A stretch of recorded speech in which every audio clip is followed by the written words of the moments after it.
إيه اللي بيحصل لما تستخدم نفس الباسورد لكل حساباتك؟ ارجع معايا بالزمن ل2011. دخلت على موقع ملوش أي داعي، سجلت بنفس الباسورد اللي بتستخدمه في كل حساباتك. عمرك ما هتستخدم الموقع ده تاني. بس المفاجأة إن كمان سنتين نفس الموقع ده اتعمل له هاك واتسرق كل البيانات اللي عليه. دلوقتي بياناتك بقت على الدارك ويب، بتتباع ب$1 بس.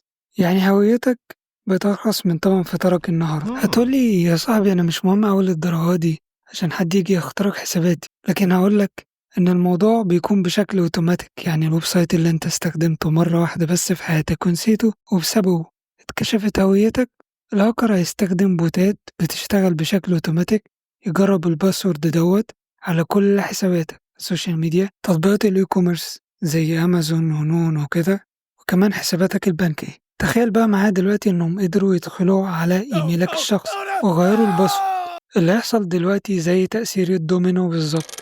يعني الهاكر دلوقتي يقدر يدخل على اي موقع او حساب مرتبط بالميل بتاعك ويغير الباسورد بتاعه بكل سهولة. يعني الهاكر دلوقتي مش بس هيسرق فلوسك، لأ ده هيبقى انت. يعني مثلا ممكن يبعت لصحابك إنك محتاج فلوس مثلا سلف، أو لينكات يقدر منها يخترقه. كمان ممكن يبعت لشغلك بالمرة إنك استقلت، يعني الراجل زهقلك. تخيل بقى معايا كمان إن بيتك سمارت وبتستخدم نفس الباسورد على أجهزة بيتك. دلوقتي انت معاك واحد من البرتغال عايش معاك في البيت،